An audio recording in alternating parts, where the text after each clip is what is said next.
జై శ్రీరామ్ మిత్రులారా, నేను ఇంతకు ముందు చాలా వీడియోలు చేశాను. బంధువులకు స్నేహితులకు డబ్బులు అప్పు ఇచ్చే ముందు చాలా జాగ్రత్తగా ఆలోచన చేయండి.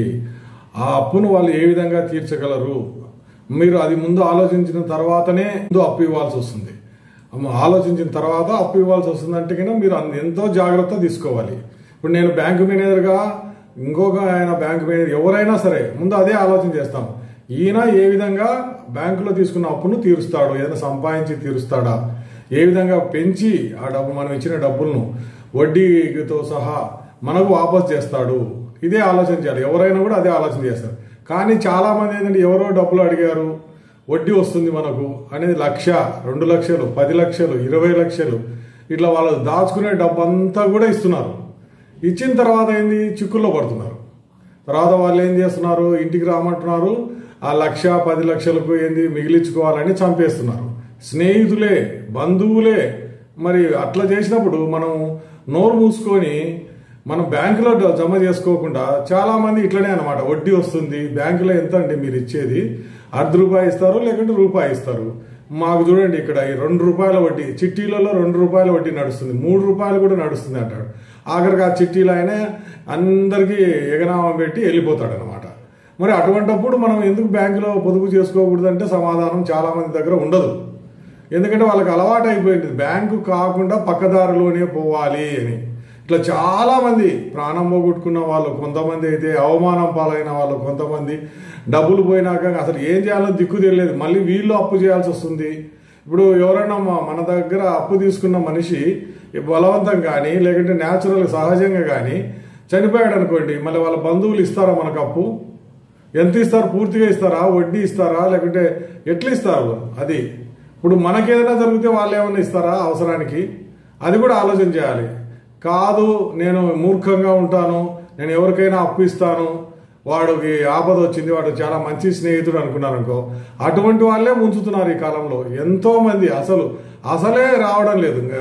వడ్డీ ఏముంది, వడ్డీ ₹2 వస్తుంది, ₹3 వస్తుంది ఆశపడి ఇచ్చిన వాళ్ళు అసలుకే చాలా వసూలు చేసుకోవాలంటే చాలా కష్టపడాల్సి వస్తుంది.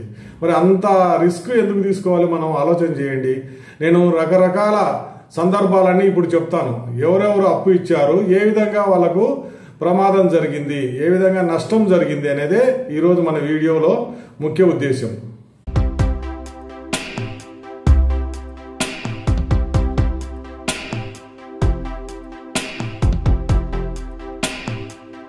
ముందుగా హైదరాబాద్లో జరిగిన కొన్ని సంఘటనల గురించి వివరిస్తాను. ఇది ఏంటంటే వాళ్ళకు ఊరికి ఎండకుండా బ్యాంకులో జమ చేసుకోకుండా వెంటనే వాళ్ళు ఎవరు అడిగితే వాళ్ళకి డబ్బులు ఇచ్చేసి ఇబ్బందులు పాలై ప్రాణం పోగొట్టుకునే వాళ్ళ గురించే నేను ఇప్పుడు చెప్తాను. ముందుగా ఏంటంటే 20 సంవత్సరాల పైన ఒక ఇన్సిడెంట్ అనమాట. ఒక ఆయనను చంపేసి ఎక్కడో మహబూబ్ నగర్ జిల్లాలో ఎక్కడో అడవుల్లో పడేశారు, అంటే తుప్పల్లో పడేస్తే అక్కడ శవము అది వాళ్ళు కాల్ చేశారు కనపడకుండా ఉండాలని. ఆ శవం ఎవరిదో తెలియదు. అప్పుడు ఏంటి పోలీసులు ఏ జిల్లాకి ఆ జిల్లాకే వైర్లెస్ కమ్యూనికేషన్ ఉండేది. తర్వాత మళ్ళీ వాళ్ళకి ఎందుకో అనుమానం వచ్చింది, పక్క జిల్లా వాళ్ళకు కూడా పంపిద్దాం ఇట్లా శవం దొరికిందని. అప్పుడు హైదరాబాద్ వాళ్ళకు పంపిస్తే హైదరాబాద్లో ఇక్కడ మిస్సింగ్ కేసు ఉంది. ఇక్కడ వ్యాపారవేత్త వాళ్ళ భార్యకు చెప్పారనమాట, ఎవరో మిస్సింగ్ కేసు ఉంది, పోయి చూసొద్దాం పదండి. పోలీసులు తీసుకెళ్లి చూపెట్టారు. మళ్ళీ వాళ్ళ భర్తనే. మళ్ళీ ఎవరు చంపింటారు అనేది పోలీసులకు అనుమానం. ఎంత దూరం, అప్పుడు చూడండి 20 సంవత్సరాల పైన ఇది జరిగినది. కాల్ చేశారు, మొహం కూడా కనపడకుండా, డ్రెస్సులు కొద్దిగా సగం కాలిన డ్రెస్సులు ఉన్నాయి కదా, దాన్ని బట్టే కనుక్కున్నది ఆమెను అడిగారు, మీ ఆయన చనిపోతే ఎవరికి లాభం వస్తుంది, ఎవరు లాభపడతారు అని. అంటే ఆమె చెప్పింది, మా ఆయన 20 లక్షలు మా బంధువులు ఆయనకి ఇచ్చాడు, ఒక స్కూలు తెరుస్తానంటే అప్పుడప్పుడు వడ్డీ ఇస్తున్నాడు అని. మరి ఎవరు ఆయన అంటే పలానా ఆయన పట్టుకున్నారు. పట్టుకొని విచారించారు, ఏంటి చెప్పు, నువ్వే ఏమైనా చేసావా అని. అది ఆ రోజు ఎక్కడున్నావు, పలానా రోజు నీకు ఏంటి సంబంధము, పలానా ఇట్లా కార్లు కానీ ఏమైనా అద్దెకు తీసుకున్నావా, ఇదంతా ఎంక్వైరీ చేస్తే ఆయన ఆఖరికి ఒప్పుకున్నాడు. ఒప్పుకొని నేనే చంపేశాను, 20 లక్షలు అప్పు తీసుకున్నా కదా, ఎన్ని లక్షలు నేను తిరిగి చెల్లించినా 20 లక్షల అప్పు అట్లనే ఉంది, మరి దానికి ఏం చేయాలో మరి అని ఆయనకు ఒక అపార్ట్మెంట్ తీసుకొని అక్కడ విందు ఏర్పాటు చేసి ఆ విందులో ఇక్కడ ఆయన చంపేసి శవాన్ని దూరంగా పడేసి వచ్చానని చెప్పాడు. సరే ఏ అపార్ట్మెంట్ పద చూద్దాం పద అని అపార్ట్మెంట్ దగ్గరికి వెళ్ళారు. ఆ అపార్ట్మెంట్ చూపిస్తూ చూపిస్తూ ఆయన ఏం చేశాడు, బాల్కనీ నుంచి కిందికి దూకినాడు. 4వ అంతస్తు నుంచి దూకితే ఏముంటుంది, కింద కారు మీద పడి చనిపోయినాడు. ఇప్పుడు చూడండి, ఆయన 20 లక్షలు ఇచ్చిన ఆయన చనిపోయా, కుటుంబం అంతా చిన్నాభిన్నం అవుతుంది. వీడు తీసుకున్నాడు బాగుపడ్డాడా అంటే అది లేదు, వీని కుటుంబం చిన్నాభిన్నం అవుతుంది. వీని పాఠశాల అంతా అమ్మేస్తారు, అదైతే డబ్బులన్నీ ఎక్కడెక్కడో పోతాయి. మరి ఇంత ఘోరం జరిగింది అప్పులు ఇచ్చేసి. అదే ఈయన బ్యాంకులో డిపాజిట్ చేసుకుని వాడు కూడా బ్యాంకులో లోన్ తీసుకుంటే ఇంత జరిగిండేది కాదు. మరి తర్వాత చాలా ఫేమస్ అయిన కేసు ఏంటంటే ఇక్కడ శంషాబాద్లో రిజ్వానా తర్వాత మంజులా అని. మంజులా ఊరికి ఉండొచ్చు కదా, ఆమె ఏదో చిన్న కొట్టు నడిపి ఆమె ₹1,00,000 రిజ్వానా అనే ఆమెకి ఇచ్చింది. ఇస్తే ఎక్కడొస్తుందో వాళ్ళు అప్పే ఇవ్వడం లేదు, ఇంకా అసలే ఇవ్వడం లేదు, ఇంకా వడ్డీ ఏమి ఇస్తారు, వడ్డీ అసలు కలిపి ఇవ్వాలని ఎప్పుడు ఎంత ప్రెజర్ చేసినా కూడా ఇవ్వలేదు. లక్షలు 1-2 లక్షలు ఇచ్చిన వాళ్ళు ఒకటేసారి ఇవ్వమంటే కష్టం కదా. అసలు ఎందుకు తీసుకున్నారో ఏంటో ఎవరికి తెలియదు. అసలు అడుగుతూనే కొంతమంది ఇచ్చేస్తారన్నమాట. ₹2 వడ్డీ ₹3 వడ్డీ వస్తుంది కదా అని. మరి అది నిజంగా వస్తుందా అంటే ఇదే అన్నమాట. ఆమె ఏం చేసింది, ఎవరు మంజుల ఎక్కడో ఆసుపత్రికి పోతుంటే ఫోన్ వచ్చింది, ఎక్కడ రిజ్వానా నుంచి, ఏదో ఇక్కడ రా నేను డబ్బులు ఇచ్చేస్తాను, బాండ్ తిరిగి ఇచ్చేస్తూ నువ్వు అని. సరే అని ఆమె ఏం చేసింది, బాండ్ తీసుకొని పోయింది. పోతే అక్కడ ఏంది, కళ్ళల్లో కారం కొట్టి చీర కొంగుతో ఉరివేసి చంపేసి దూరంగా తీసుకుపోయి కాల్చేశారు. చూడండి ఎంత జరిగిందో. అప్పుడు తర్వాత పోలీసులు నిదానంగా ఈ సర్వేలెన్స్ కెమెరాలు బట్టి కనుక్కోవాల్సి వచ్చింది. కనుక్కుంటే ఆమెను అరెస్ట్ చేశారు. ఆమెకి ఎవరు సాయం చేయలేదు, కానీ ఆమె అంత పకడ్బందీగా చంపేసింది ఈమెను, మంజులను. మరి ఇప్పుడు చూడండి, మంజుల కుటుంబం చిన్నాభిన్నం అయిపోయింది. ఇప్పుడు రిజ్వానా ఆమె అంతే అన్నమాట, ఆమె జైల్లో ఉంటుంది అన్నమాట. పిల్లలకి అంత దిక్కు లేకుండా చేశారు వీళ్ళు. ఎంత చిన్న మొత్తం అది, ఎంత ₹1,00,000. ఆ ₹1,00,000 చూడండి ఎన్ని కుటుంబాలు చిన్నాభిన్నం కావాల్సి వచ్చింది. మరి ఎందుకు మనం బ్యాంకులు వేసుకోండి బాబు, బ్యాంకులు వేసుకోండి, డబ్బులు బ్యాంకులో డిపాజిట్ చేసుకోండి అంటే లేదు మేము చేసుకోం, పైన తిప్పుతామండి వడ్డీకి, ₹3 వడ్డీకి అంటారు. మరి ఏంది, మరి అదే ఆలోచనే. ఇప్పుడు నేను ఈ ఇన్సిడెంట్ చూసిన తర్వాత కూడా ఇంకా వడ్డీకి అప్పు ఇస్తామంటే అది మీ ఇష్టం.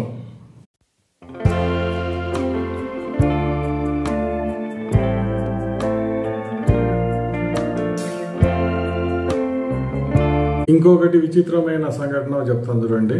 అప్పు ఇచ్చిన ఆయన బాగానే ఉంటాడు, అప్పు తీసుకున్న వాళ్ళు బాగానే ఉంటాడు. మధ్యలో అప్పు ఇప్పించిన వాళ్ళది అంటే రికమెండేషన్ చేసి ఈయన మంచిగానే కడతాడు డబ్బులని కొంతమంది రికమెండేషన్ చేస్తుంటారు కదా, అటువంటి వాళ్ళు ప్రాణం పోగొట్టుకునేది ఇప్పుడు చెప్తానమాట. ఇప్పుడు భార్యాభర్తలు కోట రాధా మోహన్ రెడ్డి, ఆయన సూర్యాపేట, వామేమో ప్రకాశం జిల్లా. ఇద్దరు సాఫ్ట్వేర్ ఇంజనీర్లే, డబ్బులు బాగానే వస్తున్నాయి, ఇద్దరు పిల్లలు కూడా ఉన్నారు, అన్యోన్యంగా ఉన్నారు. కానీ ఏంటి, మధ్యలో ఒకసారి ఒక ఇన్సిడెంట్ జరిగింది. ఏమైంది, రాధకు ఎప్పుడో చిన్ననాటి స్నేహితుడో మన క్లాస్మేటో ఆయన చితికిపోయినాడు వ్యాపారంలో అని చెప్పేసి ఆయన పైకి రావాలా అని చెప్పి భర్తతో ₹50 లక్షల అప్పు ఇప్పించింది. 50 లక్షలు అంటే చిన్న మొత్తం కాదు. ఆయన కూడా ఏంది ఆలోచన చేయాలి కదా, 50 లక్షలు నా దగ్గర ఉన్నాయి కదా అని టక్కునిచ్చేసినాడు. ఏమన్నా ఆలోచన పెట్టి నేను ఎందుకు ఇవ్వాలి, ఇది భార్య చెప్పింది కదా, మళ్ళీ ఏ విధంగా వసూలు చేసుకోగలను. ఆయన ఎవరో కాశిరెడ్డి అంట, ఆ కాశిరెడ్డి 50 లక్షలు తీసుకొని వెళ్ళిపోయినాడు. ఈయనకు మళ్ళీ ఎప్పుడు డబ్బులు అడుగుతుంటే ఆయన ఏమి ఇవ్వడం లేదు, ఈమెమో ఇస్తాలే నువ్వేం భయపడొద్దు అని చెప్తుంది. చాలా రోజుల నుంచి ఆయన ఒక ఇన్స్టాల్మెంట్ కూడా అంటే ఒక కిస్తు కూడా ఇవ్వకపోవడం వల్ల 50 లక్షలు అట్నే ఉంది, వడ్డీతో పెరిగిపోతుంది, అది 60 లక్షలు అయింది. మరి ఏంటిది, ఈమెమో సపోర్ట్ చేస్తుంది, వాడేమో ఇవ్వడు డబ్బులు, ఏం చేయాలా అని ఈయనకు అనుమానం వచ్చింది. అనుమానంతో ఏం చేశాడు, ఒక సిమ్ కొనుక్కున్నాడు. కొత్తగా సిమ్ కొనుక్కొని మెసేజ్లు పెట్టాడు అనమాట, అన్ని ప్రేమ మెసేజ్లు పెట్టాడు. ఎవరికి, కోట రాధకు పెట్టింది ఎవరు, మోహన్ రెడ్డి. ఆమె రెస్పాండ్ చేసింది అనమాట. రెస్పాండ్ చేస్తే ఆయనకు అనుమానం వచ్చింది, వీళ్ళిద్దరి మధ్యన ఏదో ప్రేమ వ్యవహారం ఉంది, అందుకే నాతో డబ్బులు ఇప్పించారు. 50 లక్షలు, అది ఇంత చిన్న మొత్తం కూడా కాదు. మరి వాడిని అడగడం లేదు, ఒత్తిడి చేయడం లేదని అనుకున్నాడు. అనుకొని ఒకసారి ఆమె పుట్టింటికి వెళ్ళింది, అక్కడ కనిగిరి. పోతే అక్కడ మళ్ళీ మెసేజ్ చేశాడు, కాశిరెడ్డి పేరు మీద మెసేజ్ చేశాడు అనమాట. కాశిరెడ్డి అంతకుముందు కూడా అదే అనమాట, కాశిరెడ్డి పేరు మీదనే మెసేజ్లు చేసేవాడు. చేసినప్పుడు ఆమె నేను డబ్బులు ఇస్తాను అని మెసేజ్ చేస్తే ఆమె ఒంటరిగా వెళ్ళిందంట. అంటే ఎవరికైనా చెప్పాలి కదా, ఇట్లా మెసేజ్ వచ్చింది డబ్బులు ఇస్తానే, 50 లక్షలు ఎట్లా ఇస్తారు ఒకటేసారి, ఎంత మొత్తం అది ఎంచుకోవాలన్నా చాలా కష్టం అవుతుంది. ఎవరినైనా తీసుకెళ్ళాలి, లేకుంటే కారులో వెళ్ళాలి, ట్యాక్సీలో వెళ్ళాలి, ఏమి కాకుండా వెళ్ళింది అనమాట. బస్ స్టాండ్లో ఉన్నది. బస్ స్టాండ్లో ఉంటే ఈ భర్తకు అనుమానం వచ్చింది, ఏదో మెసేజ్ చూసి ఈమె వచ్చింది కదా అంటే వీళ్ళిద్దరికి లింక్ ఉంది అనుకొని ఆమెను కారులో తీసుకొని పోయి ఎక్కడో చంపేసి రోడ్డు పక్కన పడేసి వెళ్ళిపోయినాడు. పోలీసులకు అనుమానం, తల్లిదండ్రులు కూడా అదే చెప్పారు, కాశిరెడ్డికి 50 లక్షలు అప్పు ఇచ్చారు అందుకే ఆయనే చంపేసి ఉండొచ్చు అని. నిజానికి ఏంది, భర్తనే చంపేశాడు. తర్వాత పోలీసులు చాలా పకడ్బందీగా అంటే చిన్న చిన్న క్లూస్ అన్ని జమ చేసి ఈయనను అరెస్ట్ చేశారనమాట, మోహన్ రెడ్డి. ఇప్పుడు చూడండి, ఆమెమో భార్య అంటే తల్లి చనిపోయింది పిల్లలకు, తండ్రి ఏమో జైల్లో. మరి పిల్లలు ఏ విధంగా ఉండాలి, ఏ విధంగా పెరగాలి, వాళ్ళకి ఎట్లా మానసిక స్థితి ఏ విధంగా ఉంటుంది చూడండి. ఊరికే డబ్బులు ఇవ్వడం ఎందుకు, నేను అదే చెప్తున్నా కదా, బ్యాంకులు ఇన్ని లక్షలా ఒకటేసారి డబ్బులు బ్యాంకులో జమ చేసుకోవచ్చు కదా అంటే డిపాజిట్లలో అసలు కరెక్ట్గానే ఉంటుంది. మీకు వడ్డీ మీదనే కదా పన్ను కట్టేది, అది ఆలోచన చేయడం లేదు ఎవరు. ఇప్పుడు వడ్డీ 10 లక్షలు వచ్చింది అనుకోండి, 2 లక్షలు మీరు అక్కడ ట్యాక్స్ అయిన ఆదాయం పన్ను కడితే సరిపోతుంది, కానీ దానికే భయపడతారనమాట. ఇప్పుడు 20 లక్షలు పోయింది, 30 లక్షలు పోయింది అప్పు ఇచ్చిన వాళ్ళది. ఇప్పుడు ఇక్కడ కోట మోహన్ రెడ్డి అని చెప్పాను కదా, ఆయనది 50 లక్షలు పోయింది. ఈయనకు జైలు శిక్ష అవుతుంది, భార్య చనిపోయింది. ఇది చూడండి, అప్పు ఇచ్చి కుటుంబం చిన్న భిన్నంగా అవడం అంటే ఇదే అనమాట. ఒకరు కాదు, ఇద్దరు కాదు, వేలు లక్షల మంది అనమాట. అప్పు ఇచ్చిన వాళ్ళ కుటుంబాలే చితికిపోయినాయి. అది గమనించకుండా మన వాళ్ళు మళ్ళీ మళ్ళీ అప్పు ఇస్తుంటారు, వీడు మళ్ళీ వాడి మాదిరి కాదులే అని. మీరు అప్పు ఇచ్చేటప్పుడు ఎంత మొత్తం ఇవ్వాలి, చాలా కొద్ది మొత్తమే. ఇప్పుడు గరికపాటి నరసింహారావు ఎవరు చాలా మంది చెప్పారు, స్నేహితులకు డబ్బు ఇవ్వకపోతే మళ్ళీ వాళ్ళు ఫీల్ అవుతారు కాబట్టి మనం దానం చేసేంత మొత్తాన్ని మనం వాళ్ళకి అప్పు ఇవ్వచ్చు.